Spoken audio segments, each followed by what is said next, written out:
This is the Troll Patrol, live with Justin Freakin.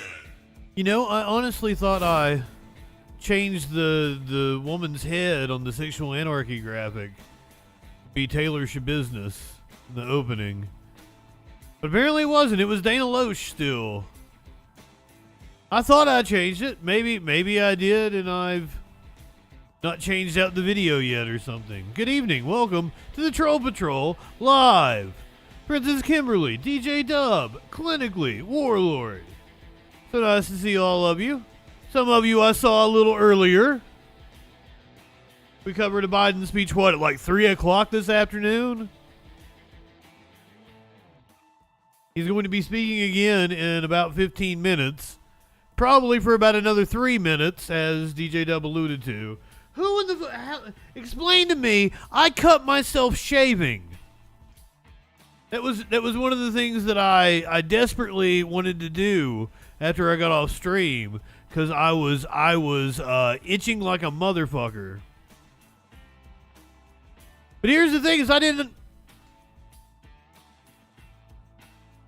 This is smooth. I didn't cut myself shaving on my face.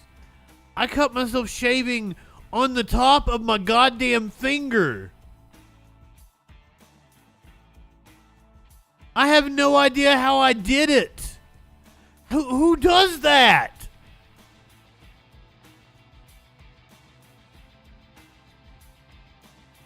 I wasn't shaving my balls. I am too lazy to shave my balls unless I know, like if I know somebody is going to be suckling them, playing with them, up close and personal with, then I shave them. I mean, I probably was really fucking stoned. That's possible. Oh no, I wanna, like, if somebody got a nice set of balls, I'm all up in them. I have the balls in my mouth. I'd be licking on balls and shit. Goddamn. Welcome to the Troll Patrol Live. It's a freaking Sunday. We are about 12 minutes away from Joe Biden, which is probably more 15, 16 minutes. He's been late. He's been on time. You never know. He keeps us on our toes. No. Some balls are nice.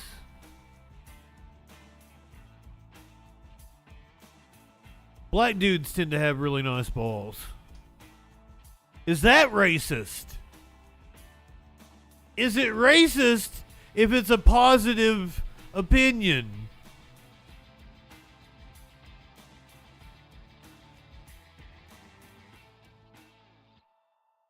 I guess I'm objectifying people based on their race, and that's kind of racist, isn't it? I went back and forth of whether to play that music or the election special music, but I was like, since we've got the RNC all this week, why would I join the KKK?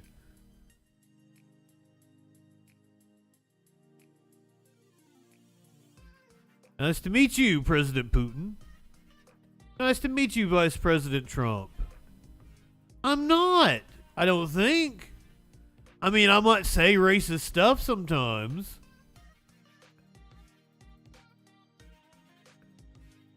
Might. How do you take a test? Is there a racism test?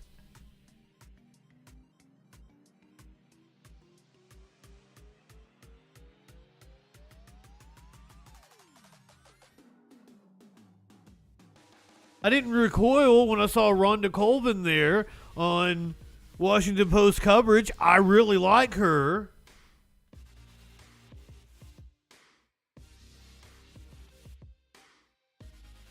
Oh my God.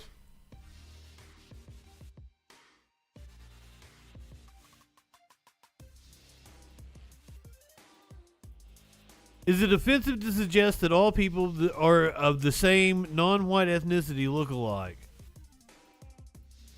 Well, yes, but I think all white people look alike too. I've done this before. Avalon, good evening. Yeah, clinic. So, like,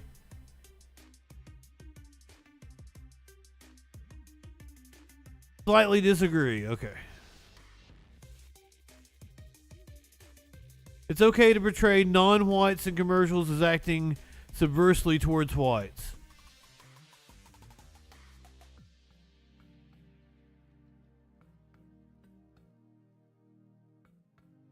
In commercials? Who's gonna act subversely in commercials? Subserviently. Oh, subserviently. Oh, that's a little different.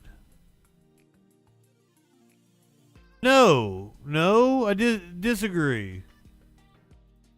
It's okay to assume non-whites live up to their racial stereotypes. Black people are good at sports, Asians are good at math.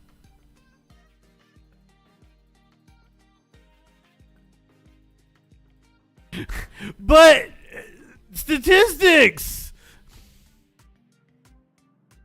Slightly agree.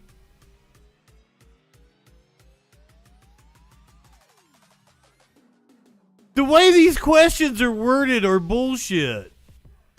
It is okay to ask non-whites if they know a friend, coworker, or classmate of yours who's of the same race as they are. What does this mean? It's okay to ask non-whites if they know a friend, coworker, or classmate of yours who is of the same race as they are.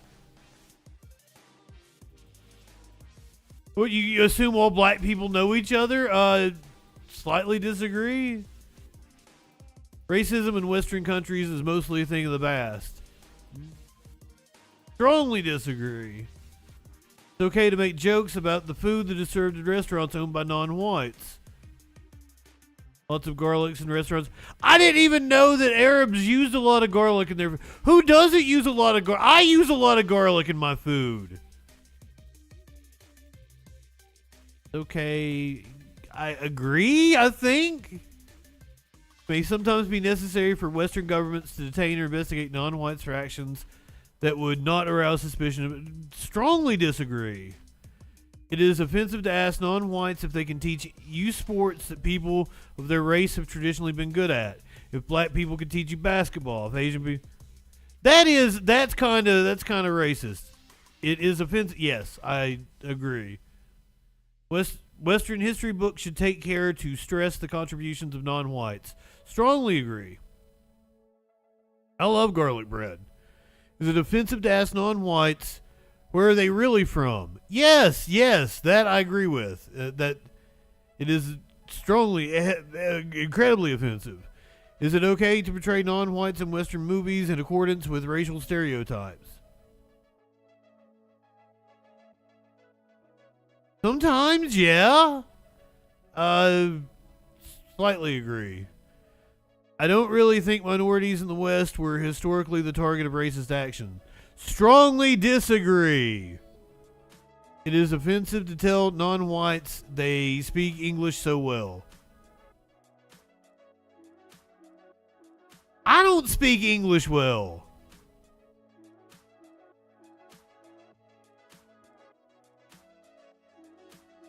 Agree, kinda.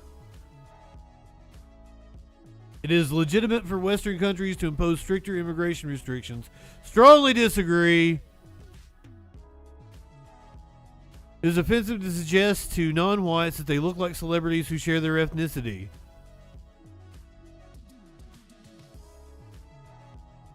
I'm neutral. I say people look like people all the time. It is okay to assume that people mostly have friends that share their own statistics tell us that's correct. I'm not assuming it.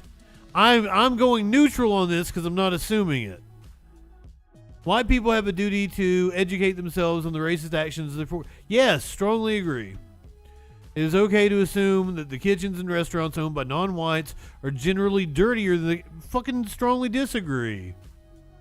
It is okay to portray non-white characters in TV shows as speaking poor and or heavily accented English. Sometimes.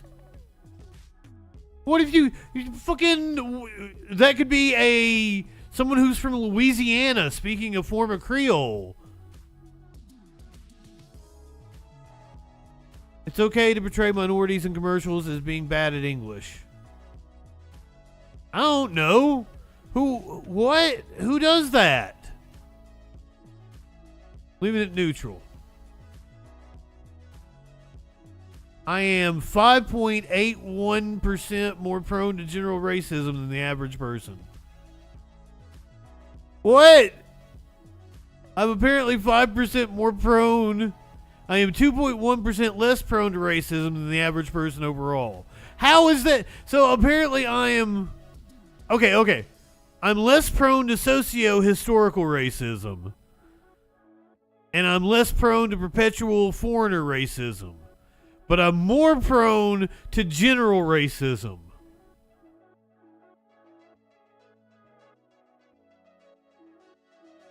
So I'm 2.1% less prone to racism than the average person overall. Thank you.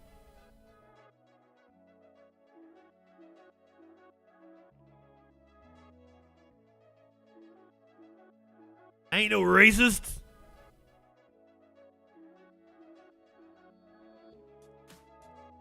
I can't tell you what I am. Not high enough for this shit. And he also said that would be shared with the American people. I think we're going to hear maybe some of those logistics, but I think overall he's going to be, that consoler-in-chief, as he was called early on in his term, where right after COVID and the nation needed sort of a reassuring voice, he kind of fell. Now, you will notice shares his stories of loss, personal loss.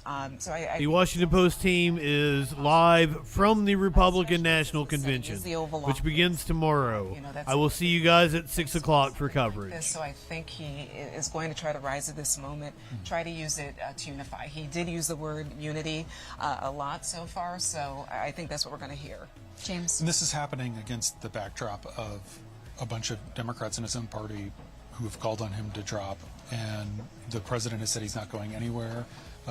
And I think Thread. Well, this is the normal show, but we're waiting on Biden to speak again. He is very comfortable in this role as consoler-in-chief, just like when we saw him at the NATO press conference. He's very comfortable in his kind of states. This is your normal Troll Patrol dosage. Presidents used to do these Oval Office addresses a lot more because people used to watch TV in prime time, and before people kind of cut the cord. But it sort of declined in the Obama era because it felt like you were sort of weighed down by the office. The office was almost bigger than the person who was delivering the speech. But this is a situation where the president clearly wants the office to be what he's speaking from. And I do think... Don't necessarily have anything planned for after the speech. Right before he went to Mass yesterday.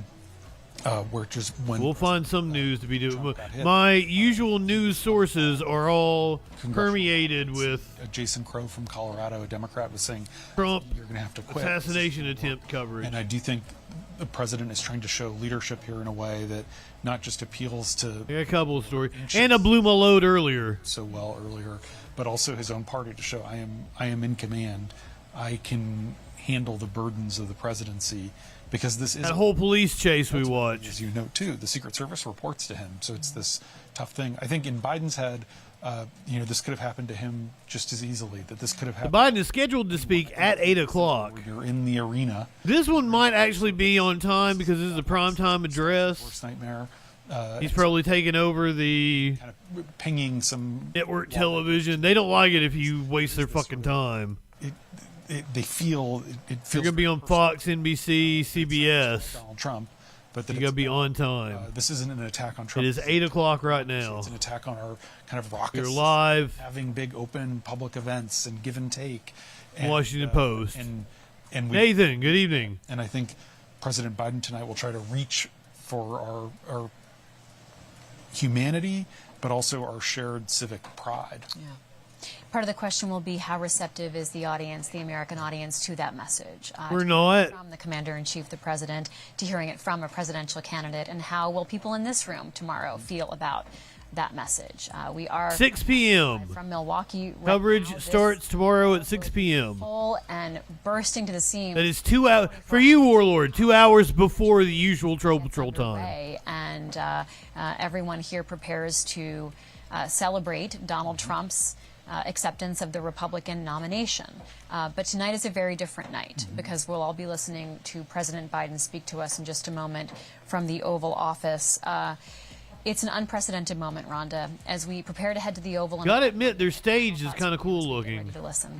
I'm thinking about all the voters that I've spoken with in This the is last, the- well, actually, the last few years, and there is. I think that's a screen behind them, but they've got the White House say, projected I wish on the it. rhetoric- But the stage is very neat. A lot of people are unhappy with politics, Republicans and Democrats. They're just tired of it. They're tired of just waking up every day and seeing such negative headlines about politicians and not knowing which side to, believe or just, sit it out. We've been doing so much reporting on there are people in the middle who are saying this year, I'm just not going to vote because I don't think politicians have my interest in mind, and it's a nasty business now. So I'm thinking about people across the country. Welcome to the Troll Patrol Live. My Enough fellow is enough. Americans, Let's go now to the White House. I want to speak to you tonight about the need for us to lower the temperature in our politics. And to remember, while we may disagree, we are not enemies. We're neighbors, we're friends, co-workers, citizens, and most importantly, we're fellow Americans. We must stand together. Yesterday's shooting at Donald Trump's rally in Pennsylvania calls on all of us to take a step back. Take stock of where we are, how we go forward from here. Thankfully, former Trump is not seriously injured. I spoke Former to him last Trump? night. I'm grateful.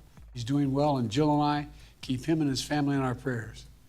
We also extend our deepest condolences to the family of the victims who was killed. Corey was a husband, a father, a volunteer firefighter, a hero, sheltering his family from those bullets. We should all hold his family and all those injured in our prayers. Earlier today, I spoke about an ongoing investigation. We do not know the motive of the shooter yet. We don't know his opinions or affiliations. We don't know whether he had help or support or if he communicated with anyone else. Law enforcement professionals. Possibly a groiper Tonight. type. I want to speak to what we do know. Groiper. A former There we president was go. shot. An American citizen killed while simply exercising his freedom to support the candidate of his choosing. We cannot, we must not go down this road in America. We've traveled it before throughout our history. Violence has never been the answer. Whether it's with members of Congress of both parties being targeted and shot, or a violent mob attacking the Capitol on January 6th, or a brutal attack on the spouse of former Speaker of the House, Nancy Pelosi, or information and intimidation on election officials, or the kidnapping plot against the sitting governor, or an attempted assassination on Donald Trump. There's no place in America for this kind of violence, for any violence ever. Period. No exceptions. We can't allow this violence to be normalized. You know, the political record in this country has gotten very heated. It's time to cool it down. We all have a responsibility to do that. Yes, we have deeply felt strong disagreements. The stakes in this election are enormously high. I've said it many times that the choice in this election we make in this election is going to shape the future of America and the world for decades to come. I believe that with all my soul. I know that millions of my fellow Americans believe it as well. And some have a different view as to the direction our country should take. Disagreement is inevitable in American democracy. It's part of human nature. But politics must never be a literal battlefield, and God forbid, a killing field. I believe politics ought to be an arena for peaceful debate, to pursue justice, to make decisions guided by the Declaration of Independence and our Constitution. We stand for an America, not of extremism and fury, but of decency and grace. All of us now face a time of testing as the election approaches. And the higher the stakes, the more fervent the passions become. This places an added burden on each of us to ensure that no matter how strong our convictions, we must never descend into violence. The Republican convention will start tomorrow. I have no doubt they'll criticize my record and offer their own vision for this country. I'll be traveling this week making the case for our record. Their own vision. My vision of the country, our vision. I'll continue to speak out strongly for our democracy, stand up for our Constitution and the rule of law, to call for action at the ballot box, no violence on our streets. That's how democracy should work. We debate and disagree, We compare and contrast the character of the candidates, the records, the issues, the agenda, the vision for America. But in America, we resolve our differences at the battle box. At the battle box. You know, that's how we do it, at the battle box, not with bullets. Battle box, twice. Change America should always rest in the hands of the people, not in the hands of a would-be assassin. You know, the path forward through competing visions of the campaign should always be resolved peacefully, not through acts of violence. You know, we're blessed to live in the greatest country on earth, and I believe that with every soul, every Battle box. So tonight, I'm asking every American to recommit, to make America, think about it. What's made America so special? What? In America, everyone must be treated with dignity and respect, and hate must have no safe harbor. Here in America, we need to get out of our silos, where we only listen to those with whom we agree, where misinformation is rampant, where foreign actors fan the flames of our division to shape the outcomes consistent with their interests, not ours. Let's remember, here in America, while unity is the most elusive of goals right now, nothing is more important for us now than standing together. We can do this. You know, He's on a prompter too, guys. our founders understood the power of passion, so they created democracy that gave reason and balance a chance to prevail over brute force. That's the American we must be. An American democracy where arguments are made in The good. glutton for punishment. An American democracy where the rule of law is respected. An American democracy where decency, dignity, fair play aren't just quaint notions, but living, breathing realities. We owe that to those who come before us, to those who gave their lives for this country. We owe that to ourselves. We owe it to our children and our grandchildren. Look, let's never lose sight of who we are. Let's remember we are the United States of America. There is nothing beyond our capacity when we do it together. God bless you all. May God protect our troops. Go to the battle box. President Biden speaking from the Oval Office, striking Was one of them sniffling? humility, but also intention, saying it is time to Coleman, were you sniffling over that? but that it should never rise to violence. It was a little bit of politics, but a lot of a presidential message calling in the American people Light one up, tip one back. instead try to work towards peaceful elections. I'm Libby Casey. You're watching live coverage. The RNC starts tomorrow, Avalon. We start at 6 p.m. Biden's speech. That was the whole What speech. we had expected and had discussed, that he was going to try to strike this tone, to try to bring the temperature down. He did kind of do a little campaigning in there as well, and talked about, you know, his They're there for the convention, and Biden was going live. did was list some of the attacks that have happened to So they're not at the studio for the Washington Post. They're in Milwaukee. the Michigan. So Michigan this is governor the area they had to there was shoot an from. attack on Speaker Pelosi's husband. I mean, there are so many when you think of it, and they've had. I would not doubt that reporters have a Overall, pre-convention I think that orgy. This was a moment where he feels like he must get in front of the cameras. There's a lot of fucking going on with discuss reporters. The moment we're in, and I was also thinking too, political violence has been a big part of his first. You guys would be, you probably wouldn't be surprised because it's any I'm workplace. thinking about when A we sexually think about charged a violence, confirmation TV newsroom he said is. when he was picked to be in his role. A lot I of remember weird energies it going was through because there. of January 6th, and he was seen as someone who would be able to address extremism. I've covered on the Hill when Christopher Wray has testified to members of Congress that political extremism is getting over the top as a concern.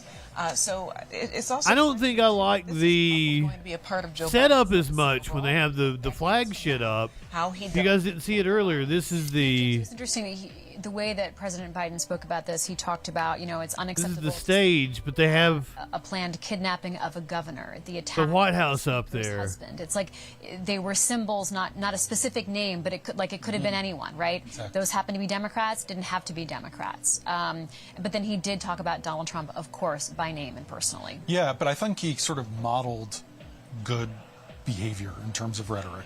So one of the things, having watched Biden a lot, I will tell you what goes up during conventions like this is like grinder usage. Detroit and Wisconsin and some other places, he has been saying Donald Trump is a especially at Republican conventions. Said on Monday that we need to put Donald Trump in a bullseye. And today he had a line. He said, the higher the stakes, the more fervent the passion.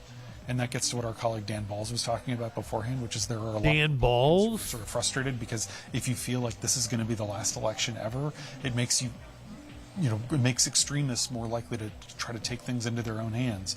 And so I think Biden was actually practicing what he was preaching tonight, where he said elections can't be killing. We're fucked, aren't we? You have to have action at the ballot box, and getting us to recommit. It was kind of a battle box to the American democratic small d process. And it was a short and sweet speech that I think obviously wasn't too partisan, but didn't downplay the very real differences that do exist between Trump and Biden. And he even sort of previewed that a little bit by saying, you're going to hear them attack my record. That's okay. That's the way. My guess at this point in time would be that he was a Americans need to hear, because Nick Fuentes Groiper type. We know about the anger, but the way they who was upset with Donald Trump for Melania Trump actually put out, I thought, being controlled by the Jews. Today, that it really sounded like she wrote herself, where she talked about how her husband has been dehumanized. And, I think a lot of Democrats would say, well, Donald Trump has dehumanized the other side. But the point is there has been this dehumanization. And maybe this is an unfortunate, unwelcome chance to lower the temperature. And, I heard a few minutes ago that the chairman of the DNC, Jamie Harrison, called the chairman of the RNC, Michael Whately, and said, how can we work together? By the way, I have captions working again, finally. Last very long, but it feels like there's this moment of opportunity where maybe as a country we can heal some of these wounds that have opened up these last couple of years, as you've been talking about, where political violence has become so commonplace. I was also thinking, too, Joe Biden comes from a time where, senators would go to lunch or to dinner with a person from the opposing party. I was talking to a member of Congress last week who said he was a Democrat. He went to dinner with a Republican, and the Republican got in trouble from a few of his colleagues who said, what were you doing at dinner with him? Right. And he said, that's not how it used to be. Right. And I was thinking Joe Biden came from that world, too. Yeah. And perhaps... But he's done funeral addresses for so many Republicans. Because... It's a different way. You're so right, Rhonda. It's a different way of thinking about politics, right? It's them that it's their side. Silos, and it's true. A lot of people are very. It has destroyed the president comedy of what we do know, and he went into the concerns legislative bodies, political temperature, and trying to be a more civil society. But before that, he talked about some of what we don't know, and those are answers to the motives of the shooter, some of the puzzles. That wouldn't that have been sweet to have Joe Biden give the eulogy at days, Donald Trump's funeral? Let's just talk a little bit about the role that the Secret Service is playing in this moment, James, and what questions linger there. It was interesting because he said we don't know the motive and we don't know whether he had help or support, which is interesting because the FBI a few hours ago in a public briefing said that he did act alone. He appeared to have acted alone, but there's obviously so much. The FBI has gotten a hold of his phone. We're told that the family of the shooter is fully cooperating. The gun that he used, an AR-style rifle, was purchased legally by the father. The government has said it's not. There's no indication that it was sort of a straw purchase where the dad was buying it so his son could have it. But I think Biden is right. We don't know the ideology. You think back to the Kennedy assassination. Thank God this was not an assassination. Even now, 60 years later, a lot of people think that Lee Harvey Oswald is connected to right-wing extremism because that was the narrative coming out of the Kennedy assassination. But it turned out that Lee Harvey Oswald had actually gone to Cuba and had a lot of left-wing views and was angry at JFK sort of from the left for his meddling in Cuba. But because it was Dallas and it's a conservative area, this narrative sort of took hold. And you said it so well earlier, Rhonda.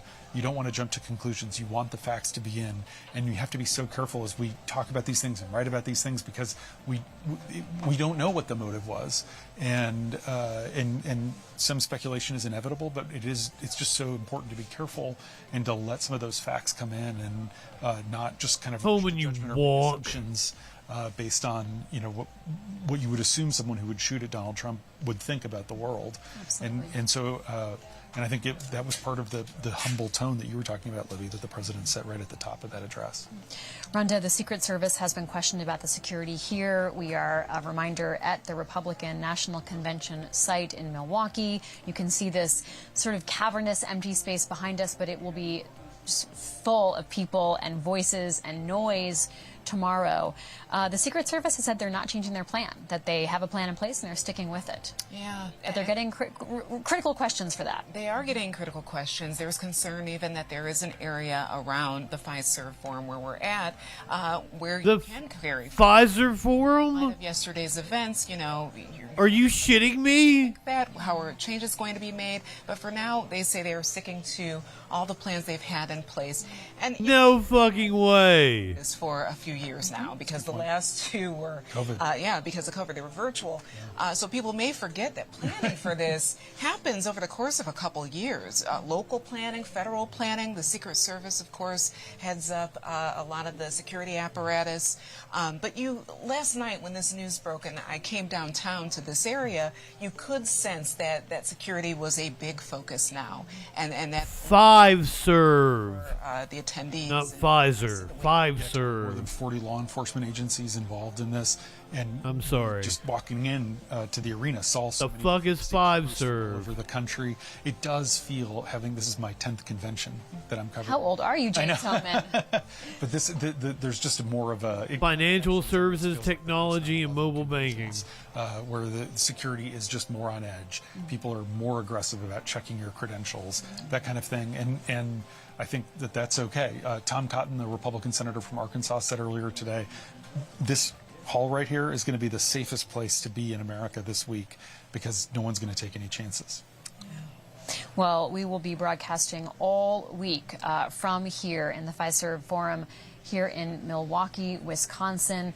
The It sounds like they're saying Pfizer. which marches forward. We know that Donald Trump has arrived here and he's slated to accept the nomination later this week. We're also On watching Thursday. to see who he will unveil as his pick for VP vice apparently president. coming on And we'll be Wednesday. live broadcasting here every night as the convention gets underway. Final thoughts from the two of you as we exit this, again, an unprecedented night, hearing the President of the United States make an address from the Oval Office talking about an assassination attempt on his political rival, but also the former President of the United States. James? I mean, this week is going to be quite a split screen. President Biden is going to go ahead with his interview with NBC's Lester Holt tomorrow. But Oh he's my God, shut up, Lester. Texas. He was going to speak on the 60th anniversary of the signing of the Civil Rights Act at the Lyndon Johnson Presidential Library. But the White House is saying that he still is going to go ahead with plans to travel to Nevada later in the week. Normally, historically, the party that wasn't having the convention was down. You know, they would just kind of let it was like kind of one of those old-timey courtesies. Biden's not going to do that, but he's going to have to get the tone right, just as Trump's going to have to get the tone right here. And They're going to be rabid at this I convention. think, you know, a lot of times people say, oh, these conventions have become infomercials, whatever. This is going to be must-see TV. The suspense about the VP. Yeah? Yeah? Donald Trump's going to get one of the biggest audiences he's ever had when he comes into this arena and addresses the delegates, having survived this attempt on his life. Rhonda? Yeah, you know, there's the politics of the week. There's all the anticipation that James just laid out. But I also think this is a pretty pivotal week when it comes to the rhetoric in our politics. And I think a lot of Americans are going to look at this week in the days and the weeks ahead to see. Oh, like, you will play a drinking game, violent left. opportunity Drink we're every time they say to violent change left.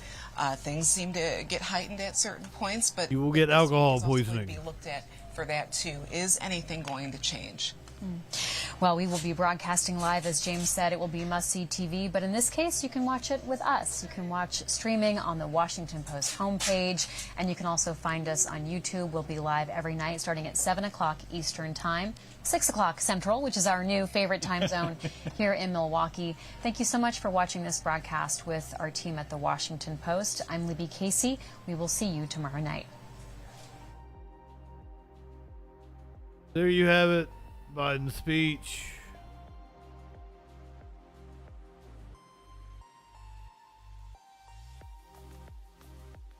The FBI gave a press conference just a few hours ago.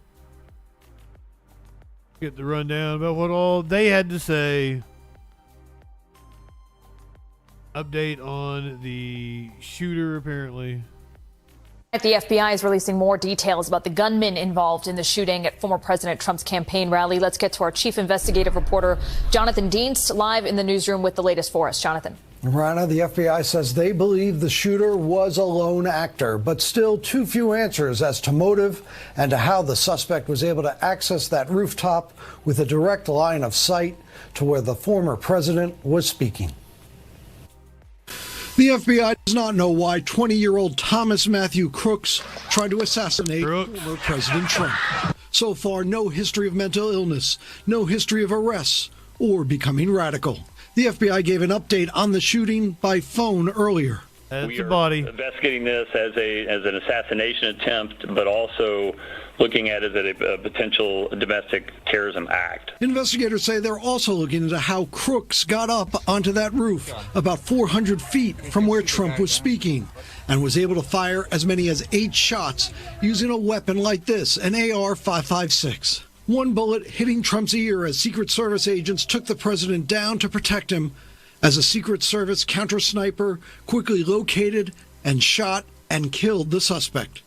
The FBI director joined today's phone briefing. What we witnessed yesterday was nothing short of an attack on democracy and our democratic process. At the shooting scene, inside Crooks' parked car, rudimentary devices found described as cans with wires and powder, but officials say tests will be done at the FBI lab in Quantico to see if they were functional. At the suspect's home in Bethel Park, a community south of Pittsburgh, officials say they have not found any writings, notes, or political propaganda that might speak to motive. They say Crooks' parents are cooperating. They say the rifle belonged to his father. For those of you who are unaware, south of Pittsburgh means more West Virginia than it is New York. What's directly above Pennsylvania? I don't even know my geography. And had been purchased legally. Crooks is registered as a Republican, but had recently made a small donation to a Democratic campaign group. Officials stress the investigation is still early, with the FBI searching Crooks' phone. Yeah, New York right above it. For clues. He did have a Discord account. The company issued a statement saying it was rarely utilized, and we have found no evidence that it was used to plan this incident, promote violence, or discuss his political views. Donald Trump left New Jersey to head to Milwaukee this afternoon. A little less than 4 years ago. Convention. It was the day of Biden's inauguration. It's more important than ever that we stand united and show our true character as Americans, remaining strong and determined and not allowing evil to win. Questions continue as to why that rooftop with line of sight to where the president was speaking was apparently left uncovered by security personnel. President Biden praised agents and officers who responded quickly to save lives, but also wants answers. I've directed an independent review of the national security at yesterday's rally to assess exactly what happened. As for the suspect Crooks, the FBI doing a detailed timeline to learn every move he made in the hours, days, even weeks that led up to yesterday's shooting. Rana? Okay. Thank you, Jonathan. Once again, the Republican National Convention taking place tomorrow. Trump has arrived in Milwaukee. We will be coming on at 6 o'clock. ABC News political director and Washington bureau chief Rick Klein. Rick, I know you're on the ground there in Milwaukee at the convention site. It sounds like, for the most part, the convention is business as usual. No plans have changed. Yeah, I was in the room just a few minutes ago, Lindsay, and the balloons are still up in the rafters. The sound checks are underway. Everything is teed up to do exactly the convention that Donald Trump had long planned. I talked to one of the top campaign officials, and they said, yes, full steam ahead. If anything, the events of yesterday have inspired additional elements. There's certainly some messaging that's going to be tweaked, but there is no overhaul to the convention business. In fact, Donald Trump has been adamant with people around him. He wants the convention to go on as planned. He views yesterday's very, very sad and, of course, tragic events as, if anything, just an inspiration and even vindication of his worldview. And I think it's going to be incorporated into the messaging under these unbelievably... He's going to be the president again, isn't he? Trump wants to hold firm. And if we can just look while we continue talking with you, Rick. A slam dunk election that we have of Donald Trump's plane now on the ground there, just landed moments ago in Milwaukee. Should have been an easy layup. Significance of the former president continuing on with his plans and schedule. Mixing up my basketball metaphors. Roughly 24 hours ago. Yeah, and he knows the visuals. He knows should have been a layup for Democrats. Deplaning yesterday, just late last night, in the early hours, overnight in New Jersey.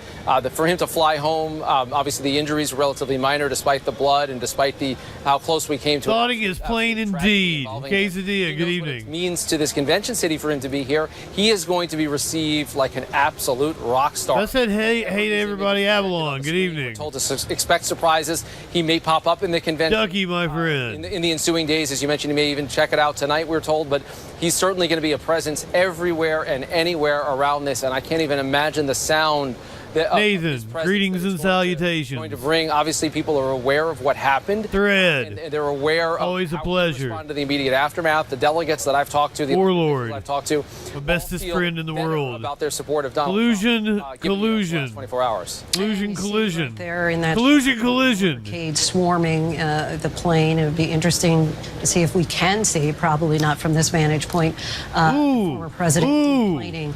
Good conspiracy. I hadn't even heard about that. Secret that the Trump I hadn't even thought about that. I hadn't heard anybody posit that. When we might hear conspiracy theory, the VP pick. We were distraction from the Epstein files all weekend, thinking that we might get the big reveal. Yeah, it's really unusual in modern times not to have a vice presidential nominee picked until the convention starts. That now appears likely to happen, that the convention will come to order tomorrow without a VP pick. It's apparently Wednesday night. Donald Trump has told people around him that he likes the idea of a big reveal, adding to the drama, showcasing up to the very last minute some of the stars, the rising stars of the party.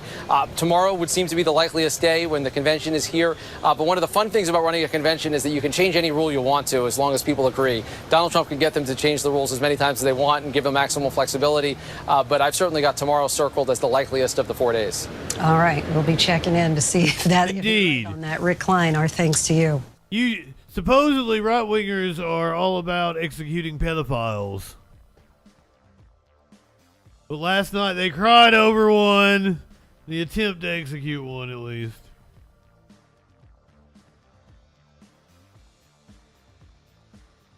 Let's hear from some MAGA supporters. Apparently they're gathering outside of Trump Tower in New York.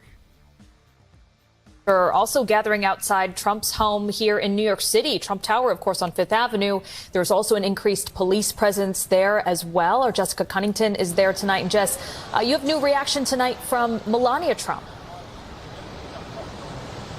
Yeah, the former First Lady releasing her first statement since the assassination attempt against her husband, and really all throughout it, she really called for unity and love in this moment. But yes, as you mentioned, increased security, the NYPD surging officers to certain sites. I bring you love. Of course, right here on Fifth Avenue outside Trump Tower. And as we spoke with forgot about Melania. Came here today, they said that they wanted to come here specifically to show their unwavering support for Trump. Former President Donald Trump leaving Newark this afternoon, heading to Milwaukee for the Republican National Convention, less than 24 hours after an attempted assassination, as a crowd of his supporters. She is not speaking at the convention this year. It's just unprecedented. I didn't think that we would get to this kind of low. New Yorkers and visitors alike coming. He said unprecedented. MAGA hats as NYPD officers standing guard. The NYPD increasing its presence here since last night out of an abundance of caution, according to to Mayor Eric Adams. It's a lot of security and a lot of extra police presence. It's a little bit nerve-wracking. I love your glasses. Supporters acknowledge the intensity of this moment in history, still processing it a day later. Seems like everybody's just trying to be an American right now and trying to be together and stick together. America must be united. When America united, in unstoppable. He has put up with so much. See, I took that quiz. Like, am I not allowed to question where he came from? If he's out here talking about America, we must be united. That is really racist of me, isn't it? I'm sorry. Right now and trying to be together and stick together. America must be united. When America... He's Russian! Unstoppable. He has put up with... He could be any, like, Eastern and now he's European. literally taken a bullet. So through the blood, sweat, and tears, I think he's going to come out victorious. And this morning, Melania Trump releasing a statement saying in part, when I watched that violent bullet strike my husband Donald, I realized my life and Barron's life were on the brink of devastating change. She thanked those who helped protect her husband and went on to say, let us not forget that differing opinions, policy, and political games are inferior to love. Let us reunite now. And supporters we spoke with echoing the calls for unity. I feel like we'll move forward with the election. He's going to keep hitting the pavement, and I think it's something that we need, you know. Hitting the pavement. Continuity within the United States. The wild way of putting it.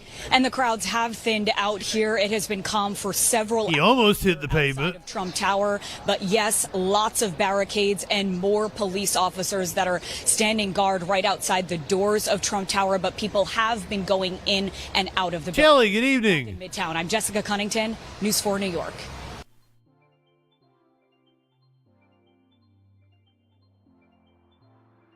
Bullet box.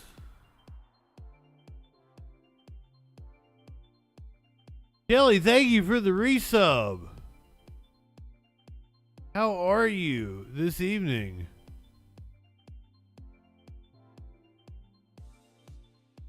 I did not really prepare a show because we've already... Well, I blew my wad earlier. I've pretty well shown you guys all the news that I have to news from, you know, Friday, Saturday, because we did a stream earlier. I guess we're gonna...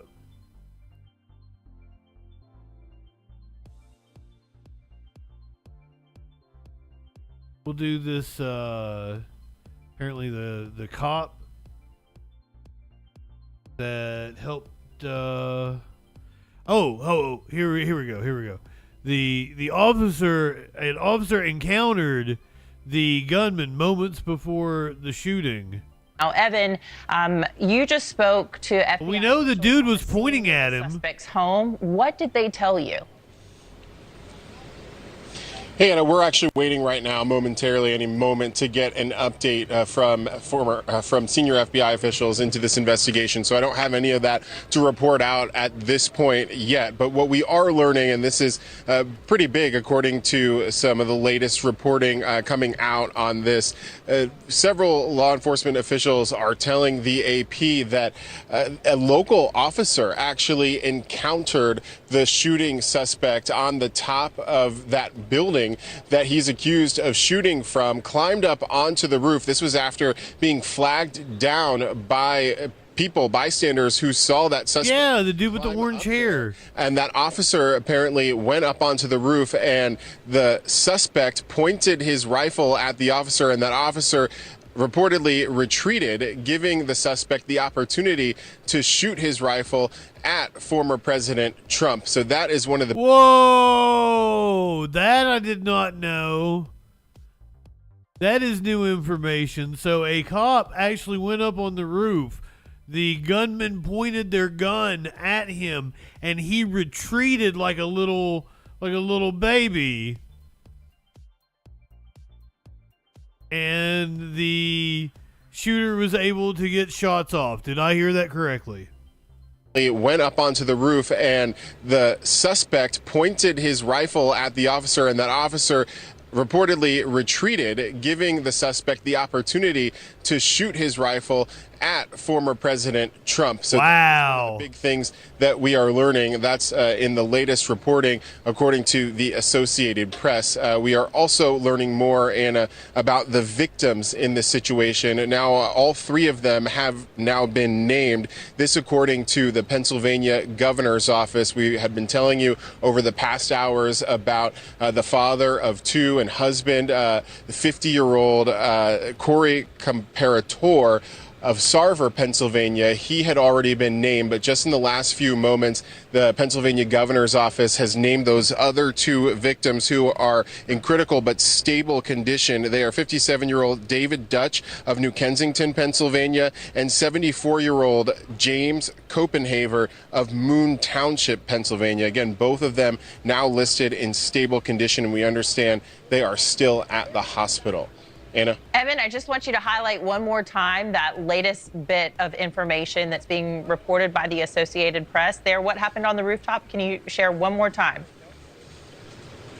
Sure. So this is a big piece of information that the Associated Press now reporting, according to several officials who spoke to them on the basis of anonymity. They are saying that it has been learned in this investigation that a local police officer had been flagged down by those rally goers who noticed that the suspect, Thomas Crooks, had climbed up onto a nearby roof. They had flagged down this local officer. The officer climbed up onto the roof and reportedly went up there to confront the suspected shooter. That suspected shooter, Crooks, pointed his rifle at the officer, according to the AP, and that officer retreated, then giving the suspect the chance to fire his weapon at former President Trump. Oh, my goodness. All right. Big news there. Evan Lambert in Bethel Park, Pennsylvania. Keep us updated. Thank you so much. Thanks for watching. Go to join and you're welcome for us watching News Nation on your screen. And don't forget to click Anna Kuiman. Anna Kuiman. Kuiman. Is that how you would say it? Does anybody else have a guess? Anna Kuiman. All of the sources that I usually have are just Trump right now. So like I don't have a dirt. I have this story about the feds busting a plot to blow up a substation in New Jersey. We're gonna do that here in a second. We're gonna get to some other news because I'm tired of talking about Trump. Remembering Richard Simmons. We'll do that. It's all Trump.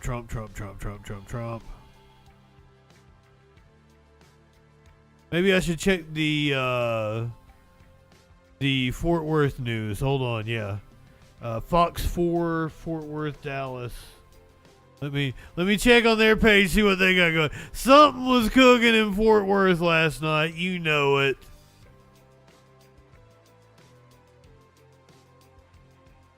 God, even they're like Trump.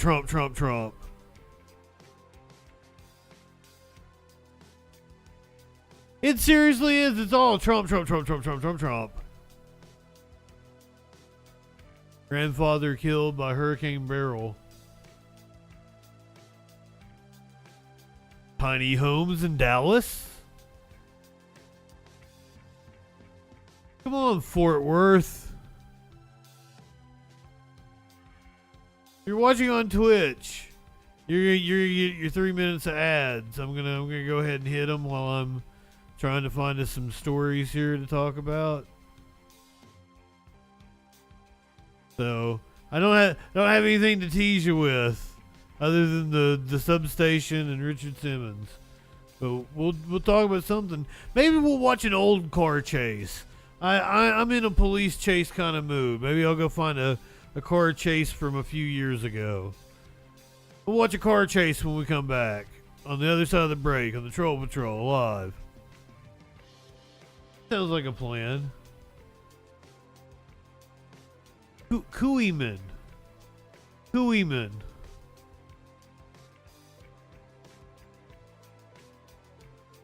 Anna Kuiman. I don't even know what to think about that name. It wouldn't go with a lot of, like, I couldn't be Justin Kuiman. That's a weird name.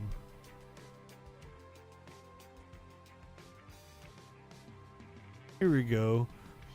Officer attacked by a suspected voyeur. That's fun.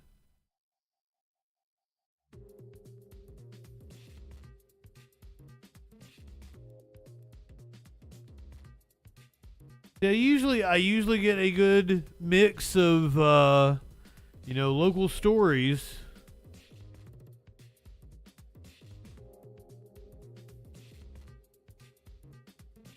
It is all Trump tonight.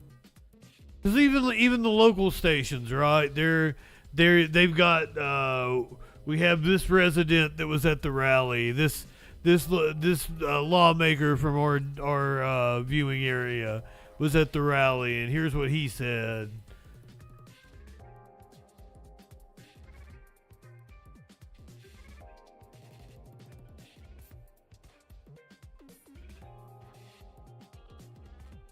Listen to Brett Baer talk about the people still on commercial break. Let's get high. You want to get high? I'm sorry, I usually do a much better show than this. As I said, I blew my wad earlier today when we did the other stream. I wasn't prepared then either, but it went a lot better.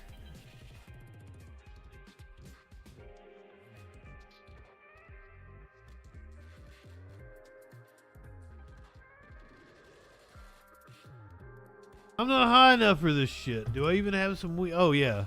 Let's say, do I even have weed grinded up? And I grinded up a whole jar of it. I got plenty of weed grinded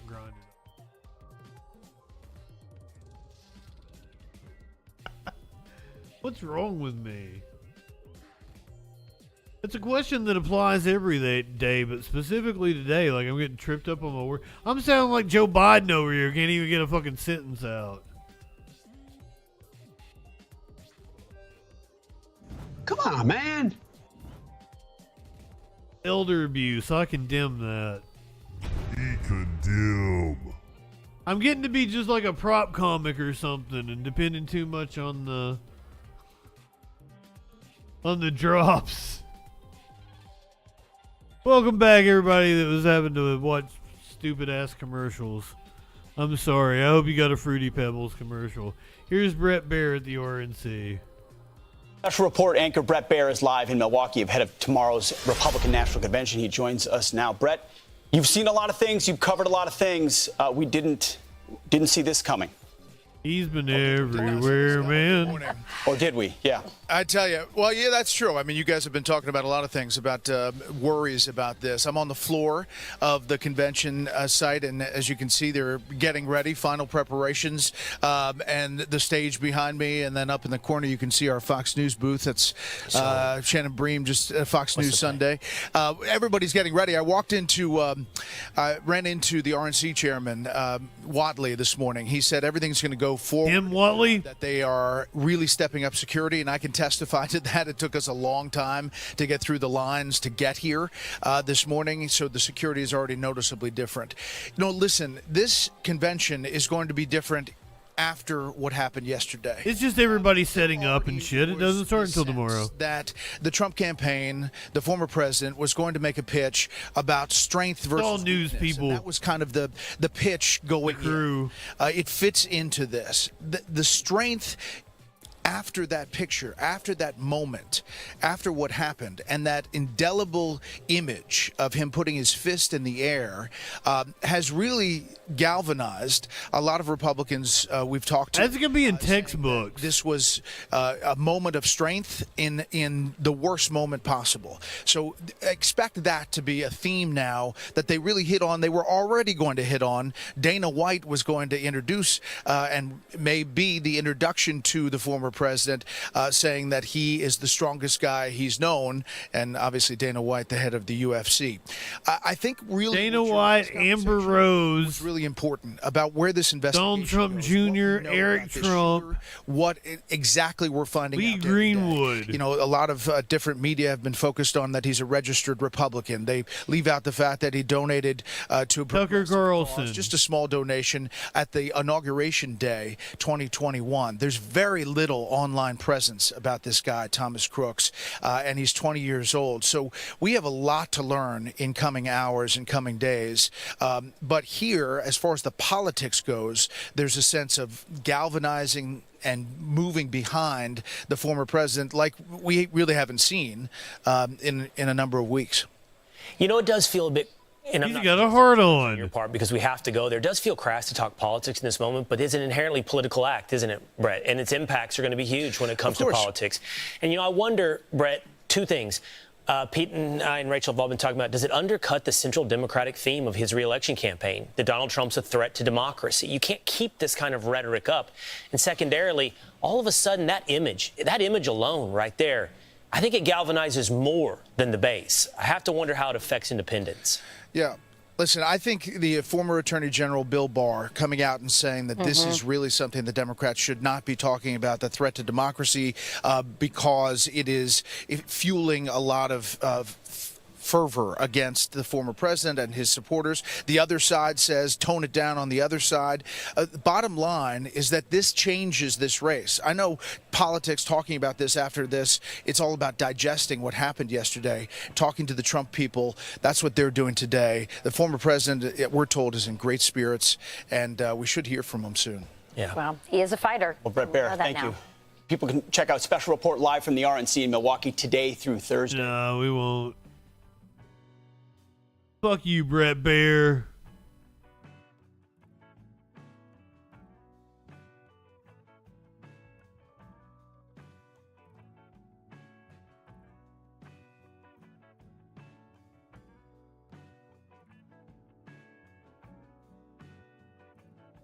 I mean, 9 times out of 10, it is going to be a cisgender white dude.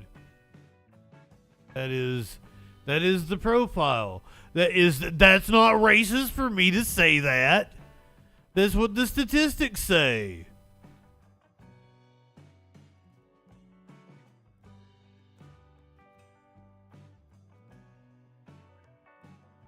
But the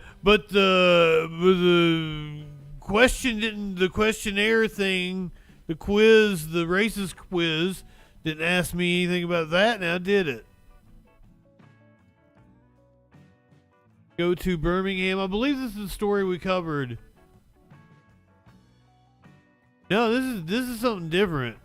We covered a story about Birmingham earlier today. Homicide on Indian Summer Drive. Yeah, so one of those, a 5-year-old boy. Investigators say Eric Ashley, Arkia Berry, and her 5-year-old son Landon Brooks were fatally shot yesterday evening around 5:30. Officers found them in a crashed car on Indian Summer Drive. That's right near the Echo Highlands neighborhood. Oh, I probably should hit the content warning. Just throwing that out there. It was a 5-year-old boy. Investigators say Eric Ashley, Arkia Berry, and her 5-year-old son Landon Brooks were fatally shot yesterday evening around 5:30. Officers found them in a crashed car on Indian Summer Drive. That's right near the Echo Highlands neighborhood. First responders confirmed they died at the scene. Officers say the driver of the car crashed into someone's yard following the shooting. We've deployed all of our detectives in the Birmingham Police Department to focus on these two particular cases to bring justice. And for those who are responsible for those heinous crimes, I want you to know that we will be coming for you with full force. With every piece of law enforcement that we have, we will be coming for you. We'll be coming for you. No one is in custody. Well, Birmingham police will be providing a QR code for the community. You can see that right here and scan it on your screen so you can upload evidence in the triple and quadruple homicide investigations if you know anything. The police department has a QR code? Are you serious?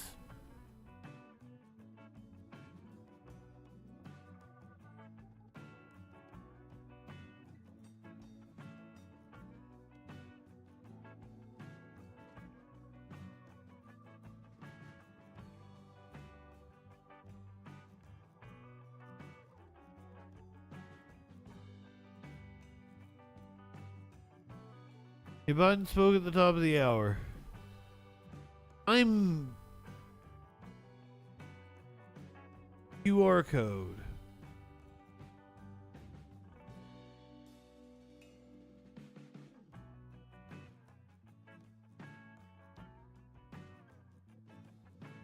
Where's my...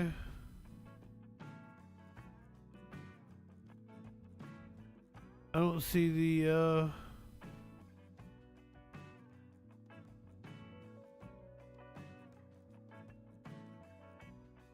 I just had it. The bombing plot. That's what we want. We want the bombing plot.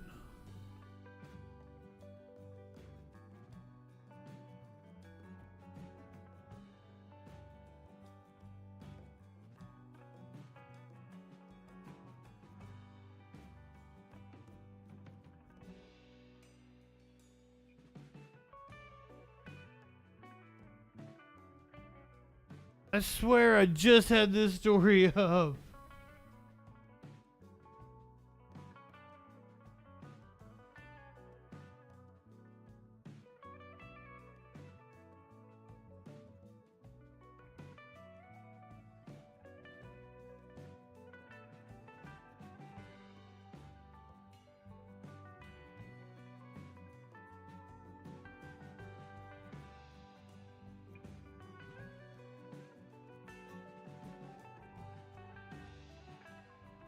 Dial back your doom scrolling. We'll watch that one here.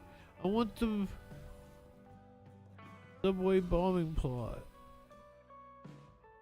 I've lost this.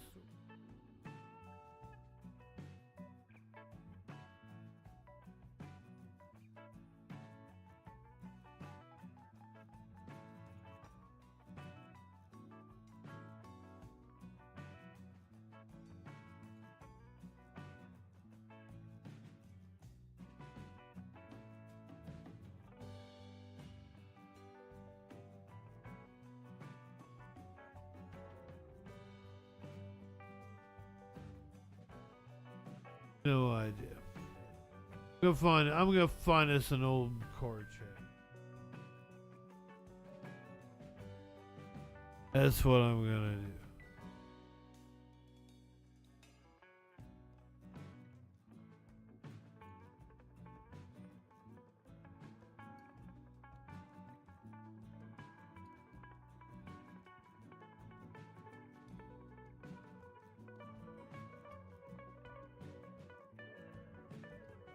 Camaro versus police 6 years ago in Houston.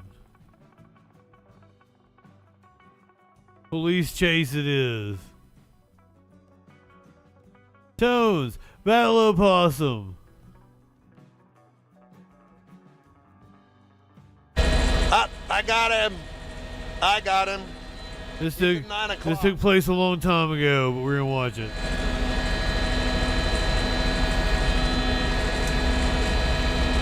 I don't think I am.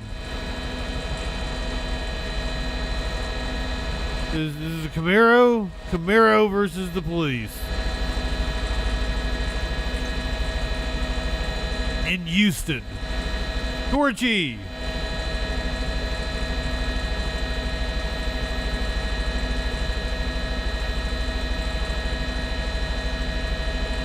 I got frustrated because I lost my story about the subway bombing. We are on the East Loop coming up on Market Street, heading northbound. Yes. Finally.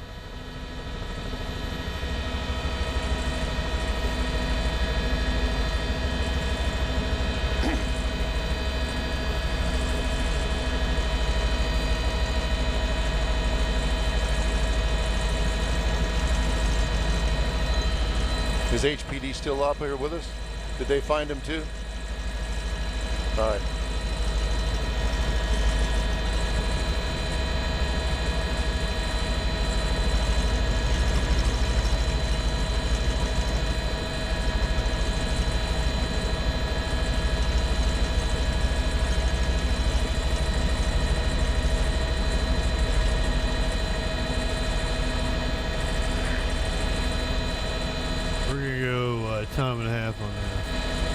Why are we in 480? What the hell?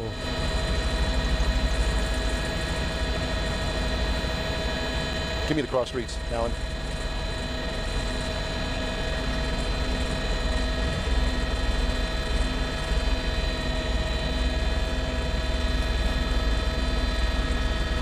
I fucking love car chases.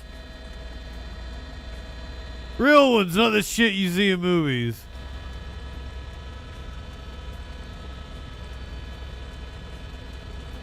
There's a good chance this motherfucker dies. We don't know. That's the fun.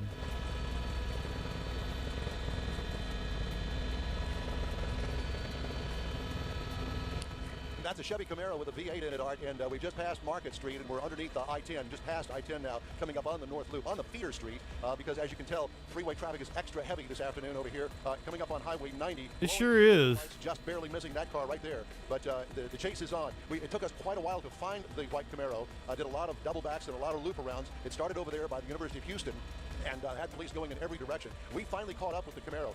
We're up here with HPD, so we're up here with them and trying to get this Camaro stopped. Right now, they're he is stopped. He's got himself stopped right now. Yeah, he's boxed in. There's a cop behind him. Ooh, what's gonna happen here? More than one cop. Holy shit. 5, 6.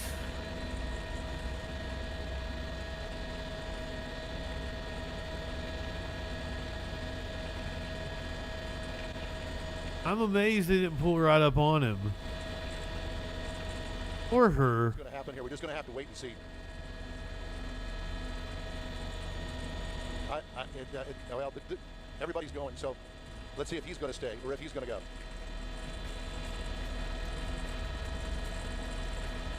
What is gonna happen here? The East Loop. Alan, can you help me to give me the cross street here? Holy shit.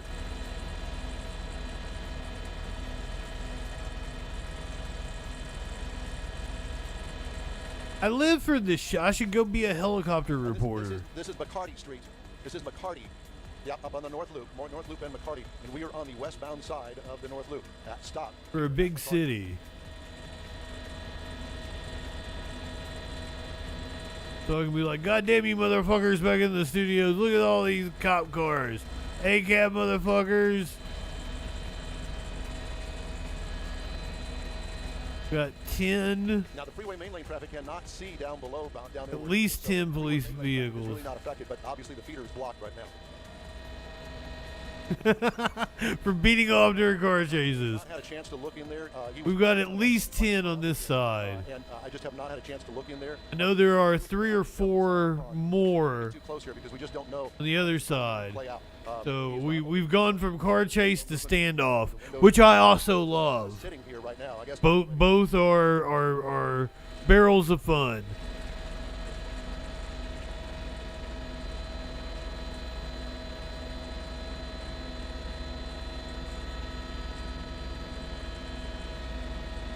Never got fired for all the other times I beat off in TV stations.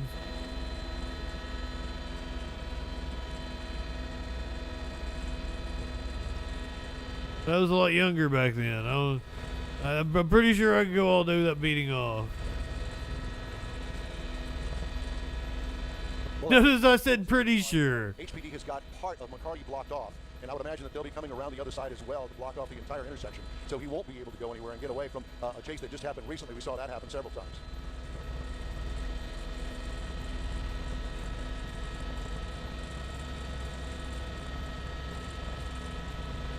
I was wrong about 3 or 4 cops over on the other side. I only see 2. Unless there's some position under the underpass.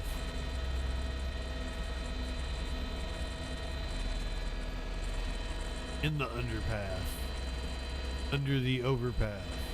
Is that the correct nomenclature? And you know, Art, just to let you guys know, we picked up on this chase somewhere off of Allen Parkway in the Pierce Elevated. We started looking for him over there. Police were going in every direction because they couldn't catch up with him, obviously, with this high-powered car. We did finally catch up with him over on the East Loop, right over by the Ship Channel Bridge. And this is where it has ended, at least for the time being.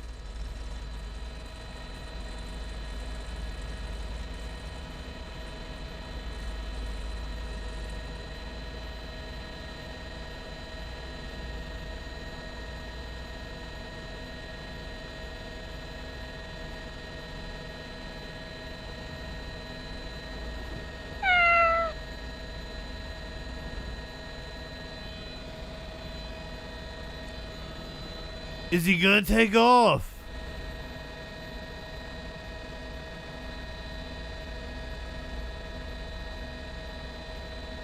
Anybody got any guesses?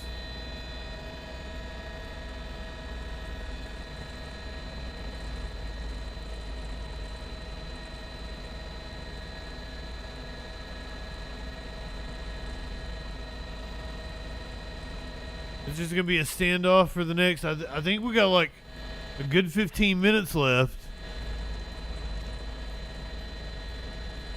That's a possibility clinically.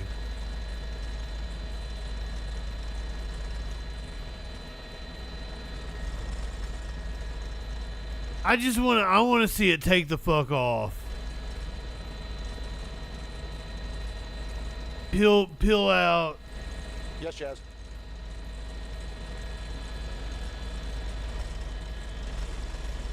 Yes, let me check with Alan. Yeah, that's why I put it on 1.5 speed. Chaz, we have to leave at 6 o'clock. That's our drop dead time, 6 o'clock. Wait, what? You might like. We might cut out from this. I swear to God, if we watch all this, we don't get a resolution like last night. I mean, I'll find out what the resolution was, but I'd rather see it play out myself.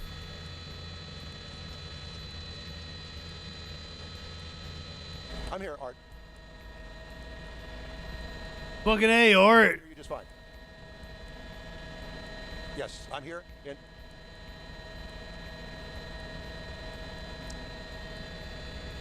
Melanie, it's hard to tell whether they are actually communicating with him. There is a man that's got it looks like a microphone up to his mouth. He's the one that's holding the dog there. Can you see him there on the right side of your picture with the dog laying next to him? It looks as though that could be a microphone. I'm not quite sure about that, but as Bullhorn is now on the scene, and we're just waiting for this to come to an end. Sooner or later, it will. It's just a wait-and-see game right now here at McCarty and the North Loop, eastbound feeder over here on the northeast side of town. Yeah, I miss doing news. I mean, I do news.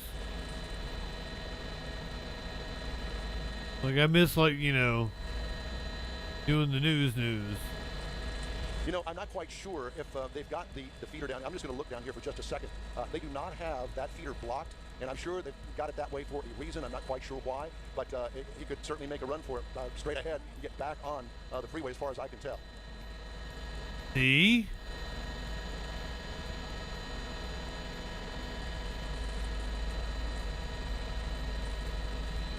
That's what I would like to see happen.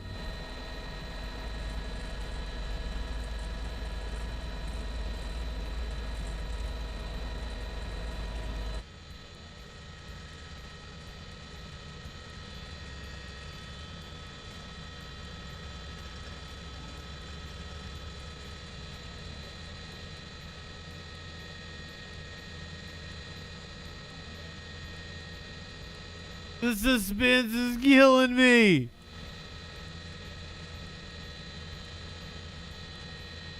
All right. Are you gonna approach it? You gonna get your little shieldy shield out?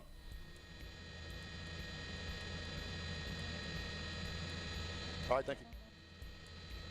Well, good evening from Sky. Don Armstrong reporting. We're over the intersection of McCarty and the 610 North Loop over here. This is really a police standoff following a chase that went all the way from really the near west. Let's see it escalate back to a chase. Shepherd and I-10, and what we understand was some sort of a robbery.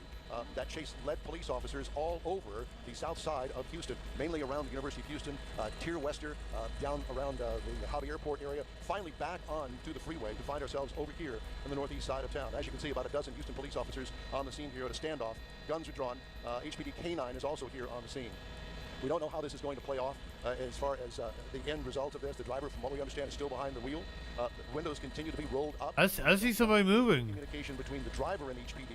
It appears as though that HPD is trying to communicate with the driver and obviously to give himself up.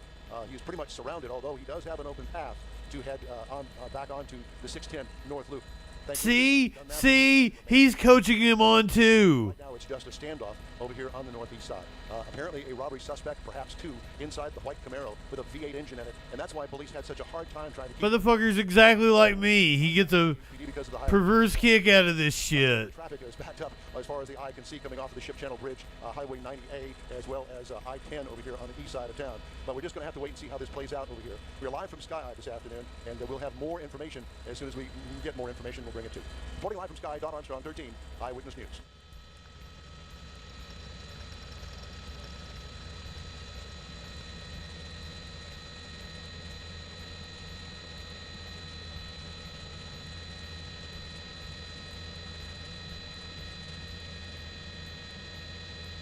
Come on, dude, gun it. Gun it, gun it.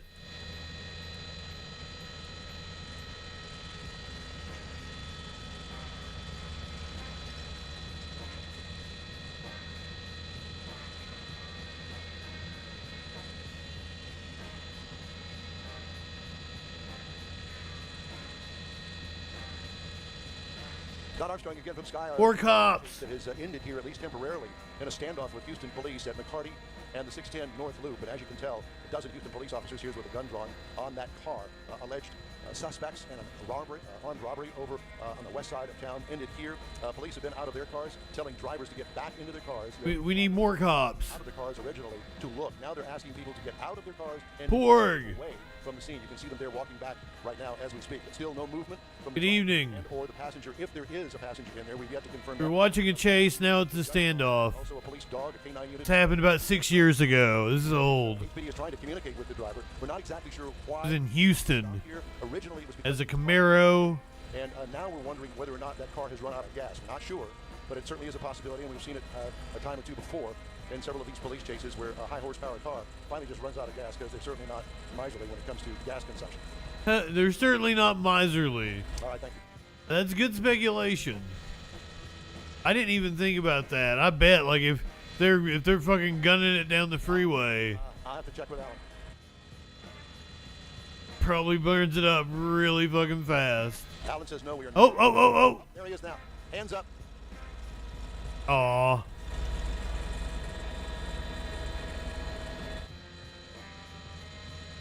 There is another person in the passenger seat.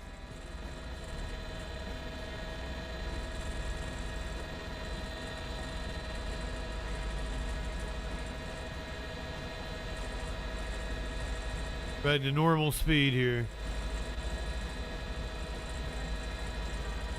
They're giving him conflicting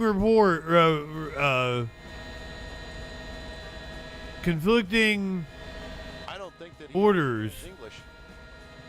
English. They're telling him to do-si-do. I hope you have an amazing dinner, Avalon. Now we've got the passenger. One hand up out of the window. I'm not sure that these people understand English.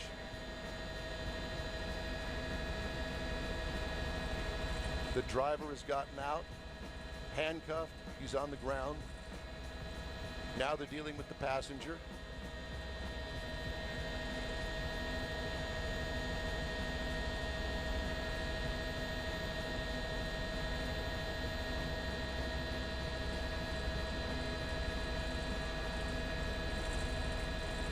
Yeah, if they don't understand English, like, surely you got like at least a Spanish officer, right? This is Houston.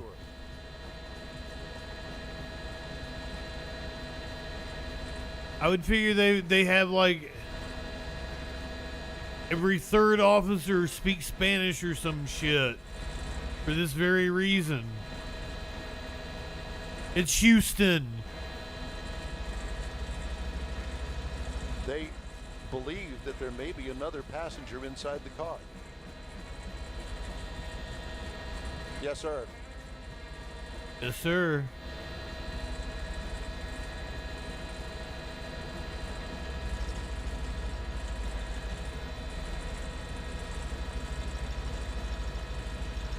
I couldn't ride on a helicopter and report on this shit because scared of heights.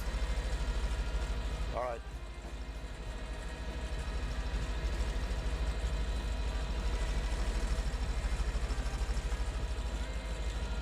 Oh, there is somebody.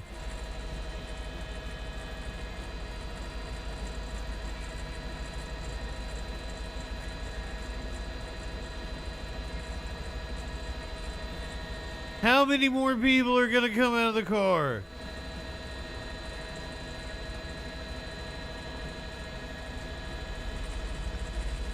Have we got 2 more?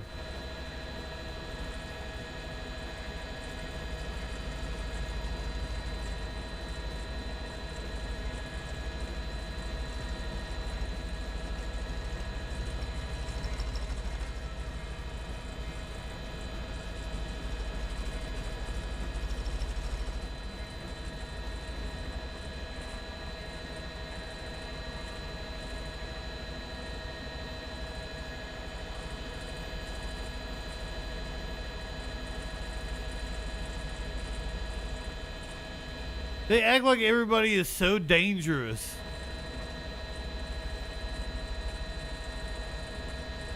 Like they're apprehending Jason Bourne.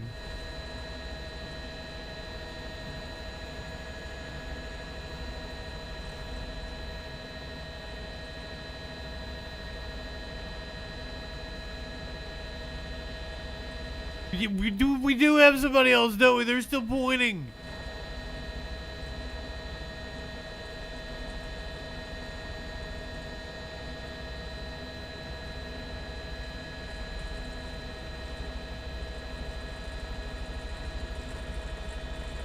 Do we have yet another participant?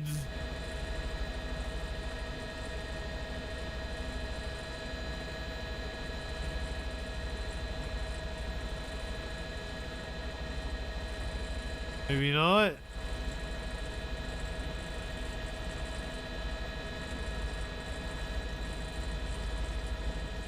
It's all clear.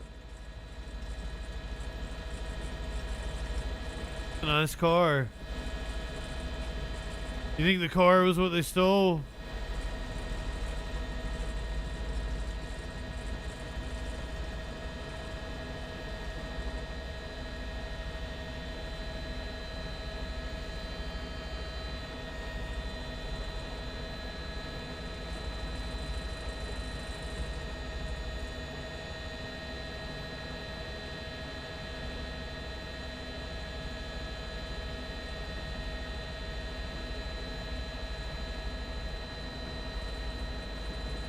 Okay. There's another little twist to this one.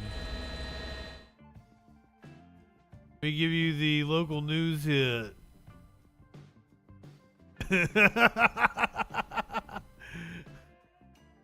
Oh God.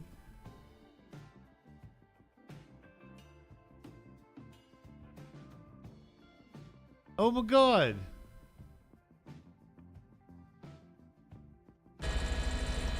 No. Oh, fucking fuck. The robbery suspects had scream masks on. Started another police chase and turned into a standoff in the middle of rush hour traffic. MILF. Watched it live on our air as police surrounded this Camaro at the North Loop in McCarty and arrested 3 suspects from a GameStop robbery. Well, since our last newscast, police moved their investigation to that GameStop, pulling out bags of evidence and scream masks. We spoke to someone who works next to the store that was robbed and saw the suspects' high-speed getaway. I saw the white Camaro speed out, do a U-turn in traffic, almost hit a few cars, and just speed off towards I-10. And then like 5 minutes later, a few cop cars are chasing after him. Well, as of tonight, there are no details on who the 3 suspects are, but we are working to get more information and we'll keep following this story closely. This shows you how old that story was. This is back when GameStop was still relevant. As something other than a meme stock. When you could go to a brick and mortar and you might get something out of robbing it.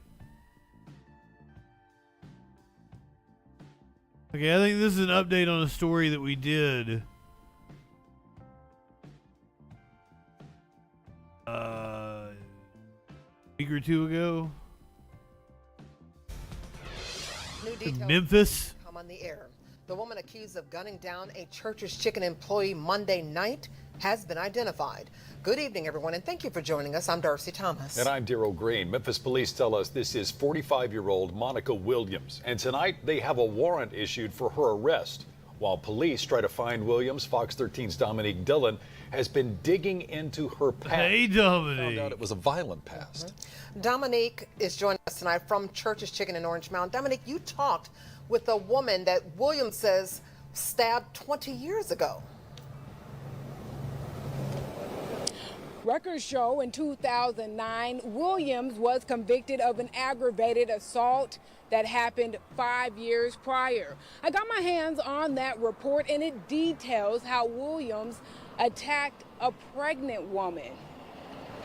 The details share how Williams stabbed this woman, and I spoke with this woman this afternoon. I tracked her down, and she shared how her son was born shortly after that stabbing. I felt like it had to have been some type of setup, to be honest, because how did she even have this big old Jason knife on her already? Israel Britt Taylor says Monica Williams attacked her in Orange Mound in 2004. Britt Taylor says she was 8 months pregnant at the time. She says her son's father called her over to give her money. She says as she was driving away, Williams hit her car with a large tree branch. She approached me. We was in an altercation. I'm trying to get her away from me, but I'm not gonna lie, I beat the, But where did you beat the... Not gonna lie, I gave that bitch what for. Where did she come from in this situation? So you go to get money off your baby daddy. How did she just materializes? Did she have a relationship with him? What the fuck was going on? Britt Taylor says she was 8 months pregnant at the time. She says her son's father called her over to give her money. She says as she was driving away, Williams hit her car with a large tree branch. She approached me. We was in an altercation. I'm trying to get her away from me, but I'm not gonna lie, I beat the, I fought her. I fought her up off me. Next thing I know, she was stabbing me. Britt Taylor says the stress from that fight resulted in her son's umbilical cord getting wrapped around his neck. She says she was rushed to the hospital and her baby was delivered via C-section. I didn't even know about this chick. And she told the detective she was willing to kill me for this guy. And I wouldn't even date my ex at the time. Records show Williams served 3 years for the attack. 20 years later, Williams, now 45, is wanted again, this time for murdering 48-year-old Anitra West while she was working at Church's Chicken in Orange Mound Monday night. To see her do something like that, I was like, wow. And wow, I knew it was coming because she's always been wild. She's always been wild. Have issued a warrant for first-degree murder for Williams. If you have seen her or you know where she is, call Crime Stoppers at 9. Sexy Red or one of those ratchet rappers needs to go make a video outside this Church's Chicken.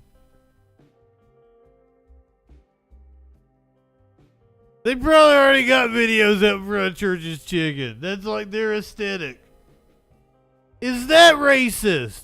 Because it's true. Like, that's what they do. I'm shutting up now. They sounds racist, but I meant like ratchet rappers. It's like literally the genre. Like they rap in front of like 7-Elevens and Bojangles and shit.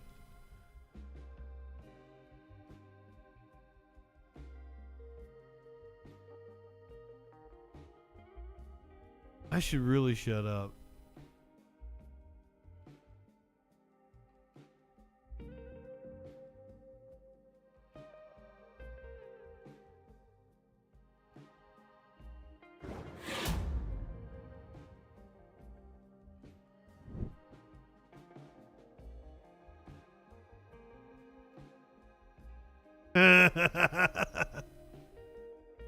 Fair enough.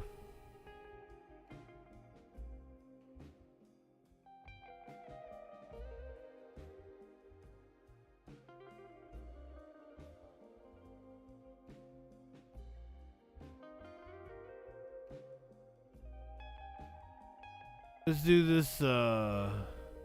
This woman tried to stop a carjacking.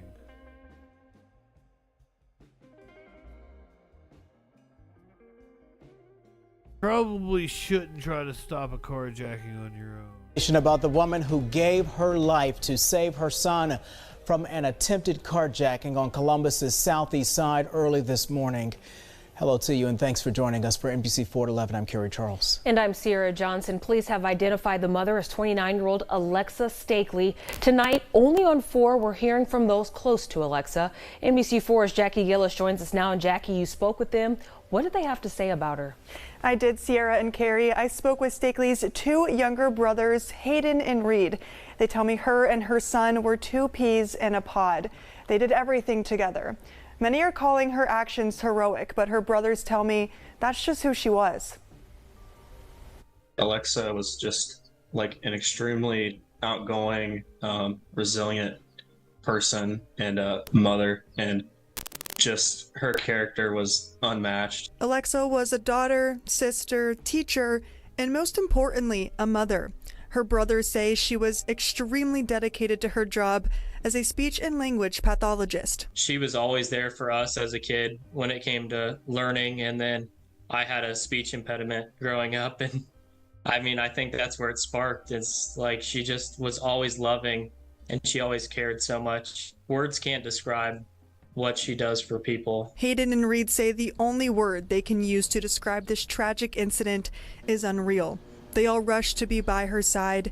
They say they weren't surprised by her actions after she saw the suspect get into her car and begin to drive away with her son sleeping in it. It definitely reflected on how her mom nature just kicked into play. Really just shows how nurturing she was to her boy. According to Columbus police, Stakely went to Blue Knoll Drive to pick up her son from the babysitters after she left work. They say after she put her child in the car, she then went back inside to grab her belongings. Police say Stakely was hit by the car, and while she was down, the suspects hit her again in the head. Police say the males were seen running past Stakely, lying on the ground. Both brothers say Alexa was such a bright light and they'll miss her. But right now, all they can do is remain positive for her son. Alexa would want us to be strong and love on him and just, not be so sad, celebrate her life. And did they say they ran past her? Columbus police are asking anyone they weren't in the car about the 2 male suspects to contact them. They have released a QR code for people to submit anonymous tips. We have that on our website. Carrie.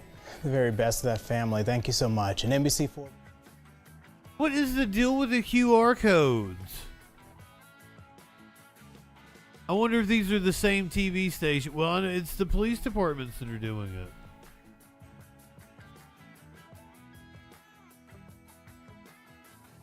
That's a good guess there, clinically.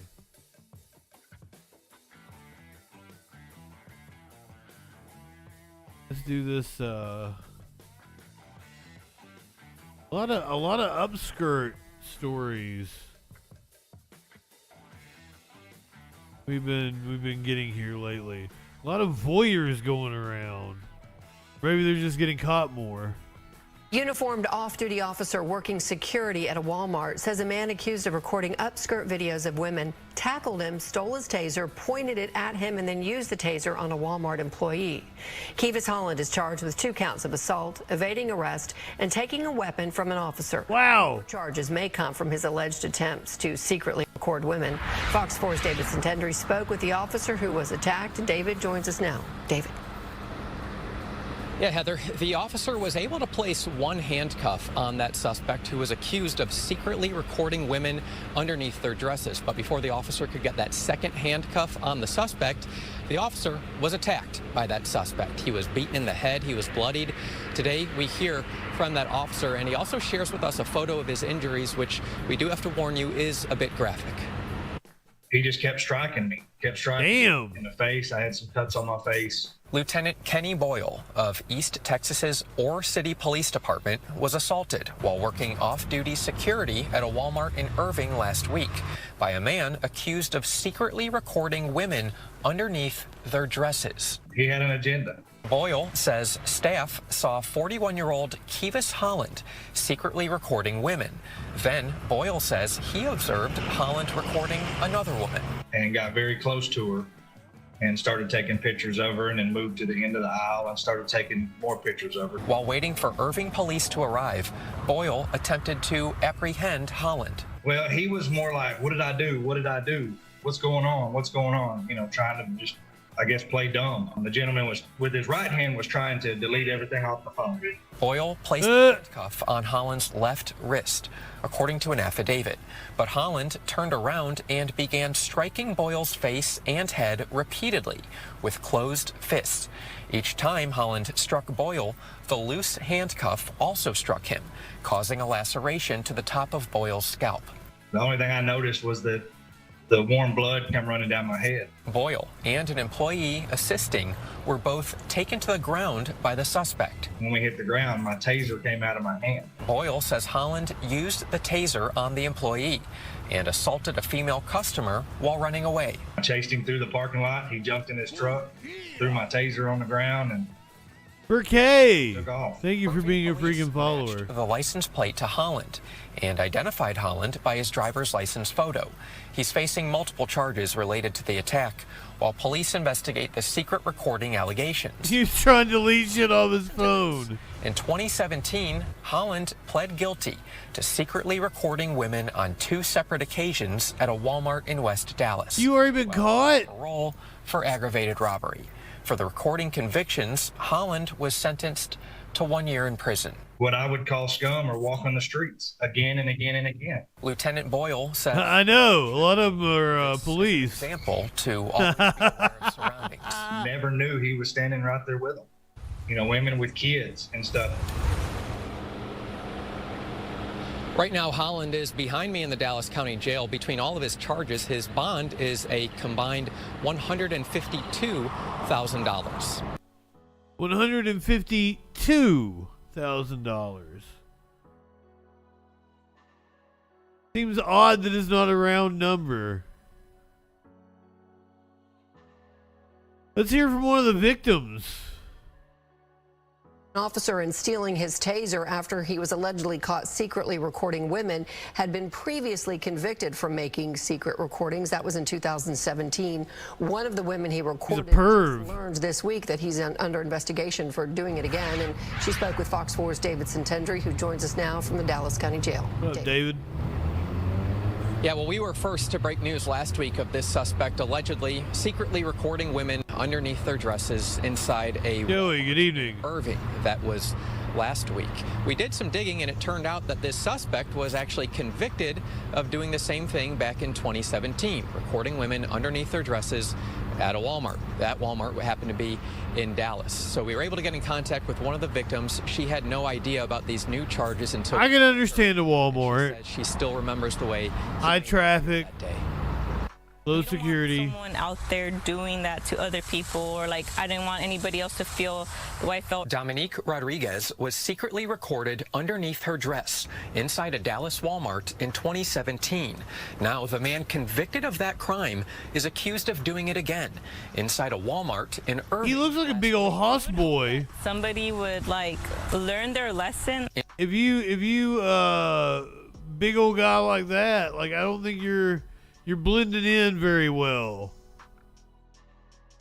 Now, the man convicted of that crime is accused of doing it again inside a Walmart in Irving last week. You would hope that somebody would like learn their lesson. In 2017, Rodriguez barely noticed Kevis Holland while inside Walmart off North Cockrell Hill Road in West Dallas until police rushed at him. I noticed, I looked over and they tackled him And that's when I was like, oh, what's going on? Let me move away. But I didn't even think it had anything to do with me at that point. Moments later, officers told her that Holland secretly recorded her in the store. She says she was taken to a secure area and shown half a dozen photos from the suspect's confiscated phone. Like, he was under my dress. That shows that he's done it quite often for him to be comfortable enough to get close to someone. Rodriguez will I was about to say, the amount of weird shit at a Walmart. Holland while leaving Walmart. So when I was leaving, they had him outside. They were handcuffing him, putting him in the police car. And when I saw him, he smiled at me. And I remember him not having a front tooth. Holland's mouth is closed in his mugshot, but if you look at his public Facebook page, you'll see the missing tooth. He smiled at me as if he didn't invade my privacy. In 2017, Holland was sentenced to 1 year in prison for secretly recording Rodriguez and another woman at the same Walmart on 2 separate occasions. When police say he was caught doing it again last week in Irving, he assaulted the off-duty officer who was working security and that's pretty tried to base. detain him, stealing the officer's taser and using it on a Walmart employee. On Tuesday, we spoke with that officer. He just kept striking me in the face. I had some cuts on my face. Meanwhile, there's a reason Rodriguez was wearing a dress to Walmart that day in 2017 when Holland recorded underneath it. She says it was her only clothing, which comfortably fit. And I was also pregnant at the time. I was 4 or 5 months pregnant, so I was very emotional as well.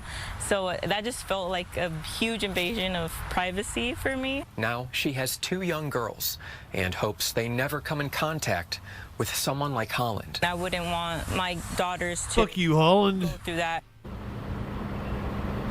As we've reported, Holland is in the Dallas County Jail right now, bond set at $152,000. He was pregnant. It was comfortable. Are only related to the assault of that officer, the assault of an employee, evading arrest, charges of that nature. The alleged secret recordings, no charges have been filed as of now, as police are still gathering evidence and investigating. Heather? Yeah, and in that investigation, and let me just say what a violation, but in this investigation, any indication of how many victims it could be, David? Well, I spoke with police earlier today via email, and they told me they are still interviewing multiple witnesses, gathering all of that evidence. So right now we just know multiple people they are interviewing who might be victims of Holland, and they say once all that evidence has been sorted through, they will announce exactly how many charges they'll be filing. Well, and maybe Walmart can help too, because they have cameras around the store. So maybe. Yeah, Walmart, do your part. All right, David, thank you.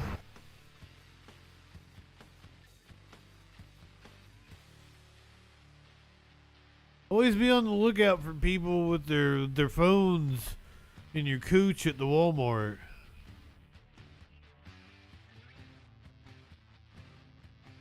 Don't let people steal pics of your cooch at Walmart.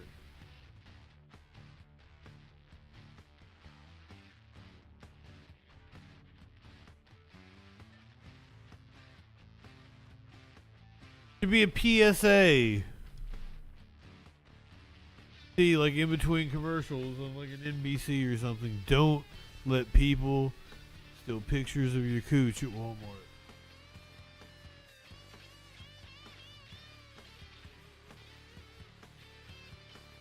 Richard Simmons died.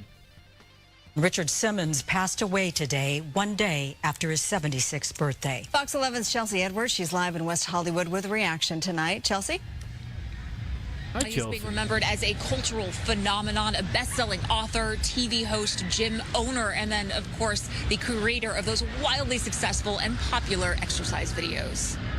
You're never fully dressed without a smile. His unwaveringly positive attitude inspired millions through his energetic workout videos. Oh, yeah, let me turn you upside down. To his lifelong promotion of kindness. Turn on your heart. We'll help you do it. He's a legend and icon. So sad. Just one day after turning 76, Richard Simmons passed away in his Hollywood Hills home. He posted to Facebook on his birthday, thanking his fans. Quote, I never posted that morning. My birthday in my life. I'm sitting here writing emails. Have a most beautiful rest of your Friday. Love, Richard. He also shared a picture of himself as a child in front of a birthday cake with a single candle. Someone who's well into fitness and who represents people in fitness. He was probably one of the beginners and the inspiration for where the fitness fitness industry is today. News of his death spread quickly on social media. That's a loss to anyone, but at the end of the day, nobody lives forever. He lived a full life. I don't know him, but he had a great impact. He was a queer icon. Look at how long he's been around and look at all the things he's done. Many fans shared fond memories of growing up with his videos. All the time, yeah. My mom was like, we're gonna work out today, and I was like, Richard or Susan? I do remember as a young toddler dancing behind my mom as she was watching. Simmons' career took off in the 1970s and 80s as a fitness guru and continued for decades, becoming a familiar face on local and national TV and appearing on Fox 11. I'm so excited to meet you today. I didn't know that he actually came out. I love the message that you spread to everyone, and I'm so excited to introduce you to everybody in the hangout here. Simmons stopped appearing in public in 2014. Earlier this year, he announced he had been diagnosed with skin cancer, but assured fans he was doing well. Sources say he appeared to have died of natural causes. It is very much like the end of an era. It's heartbreaking, but God rest his soul. In May, Simmons recorded a letter for his fans, ending with, "Roses are red, violets are blue. Do you know how much I love you? Have a beautiful day. Bye for now." Can't help but smile hearing his voice. You know, We lost all kinds of cool peeps. His goal was relatively simple. It was just to help make the world a healthier and happier place, and that's a goal he certainly seemed to have achieved. Reporting live, I'm Chelsea. Shannon Daughtery. Back to you in the studio. He absolutely did. All right, Chelsea, thanks so much. Richard Simmons, Shelley Duvall, and Trump lived. That's how I know there's no God. Dr. Ruth, yes, Dr. Ruth. That's how I know there is no God.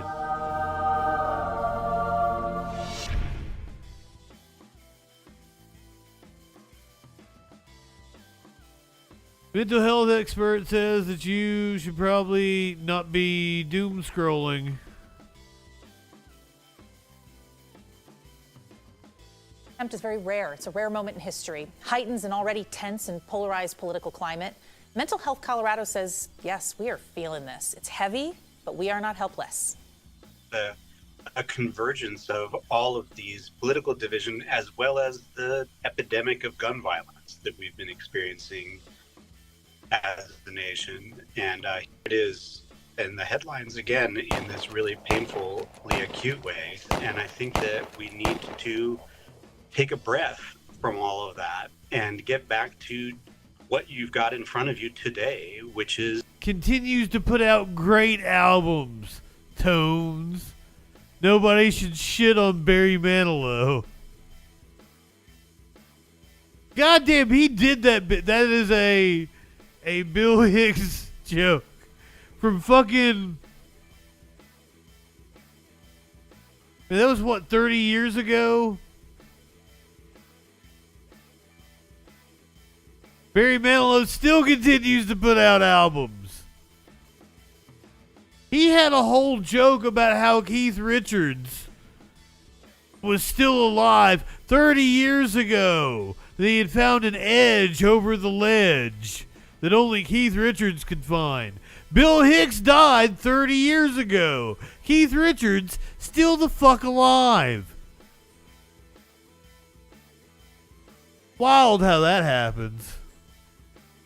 Your opportunity to be a good neighbor or a good customer or a good service provider, and hasn't you lived to be 100? Your ability to be a human. That's Vincent Atchity, President and CEO of Mental Health Colorado. He says that instead of doom scrolling right now, this is a good time to maybe dial back the social media. Be thoughtful about who and what you're engaging with online. Dial back your Maybe social unfollow media. some accounts, or instead, just pick the kinder, productive stuff. Unfollow people. That is great advice. Everyone should go unfollow people. Not me, of course. You keep following me. Go follow me on other accounts. It's like, are you on TikTok? I'm on TikTok. Go follow me on TikTok. Are you on Facebook? I'm on Facebook. I share funny memes on Facebook. You on Instagram? I'm on Instagram. Sometimes you can get pictures of my personal life on Instagram. foods and stuff. I like to show off foods.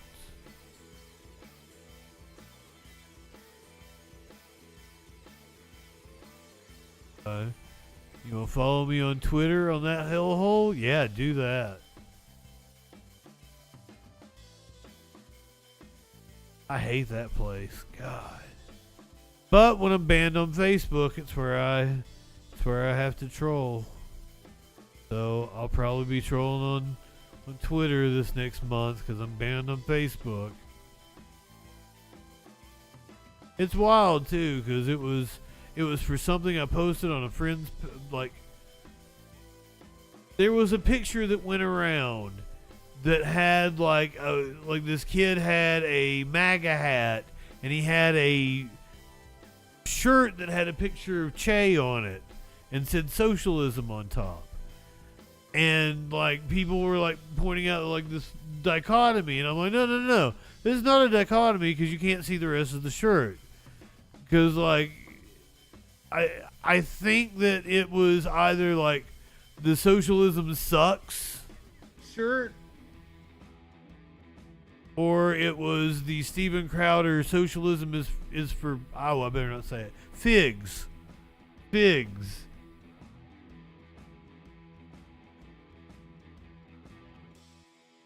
I'm JustinFREAKIN. I'm JustinFREAKIN on social. Let me tell you.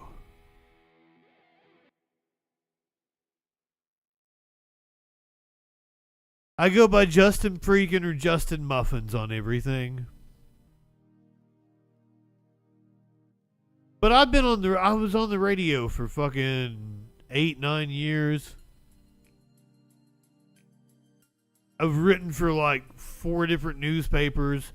All under my name, all under Justin Mullins, my actual Christian birth-given name, Justin Mullins. That's my name. The Muffins thing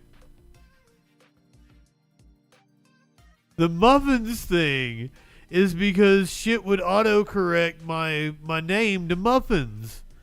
And I was like, I bet people would like me a lot better if my name was Muffins. And it's true. People like me a lot better as Justin Muffins online.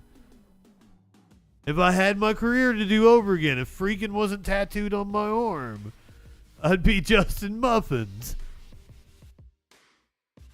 But we're kind of asshole deep in this. I thought about changing my name on Twitch to try it out, but I lose my handle if I do that. I lose JustinFREAKIN. Yes, people, and like I could always use like the Frank Zappa song. Girl, you thought he was a man, but he was a muffin. Perfect. It's perfect. Fits me. We're a little too deep. So I'll be trolling people on an account that's Justin Muffins. Now, if I'm trying to hide my real name, I'm doing a piss poor job. If my name is... You have no clue what I just sang? Snicks, good evening. You've never heard Muffin Man?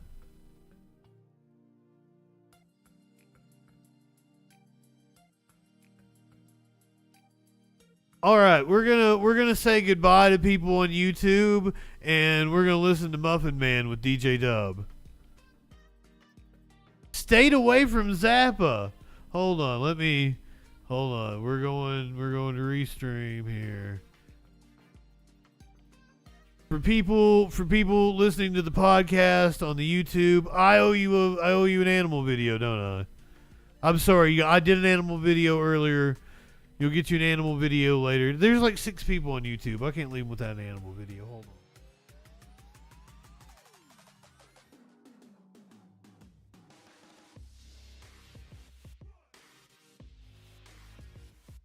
You stick around, DJ Dub. We're going to listen to Muffin Man together.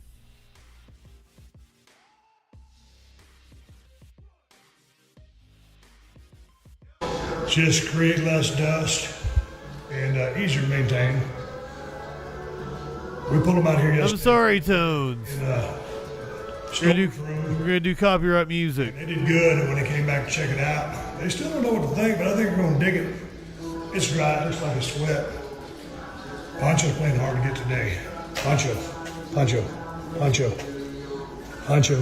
You let your pop up at you? You let your pop up at you?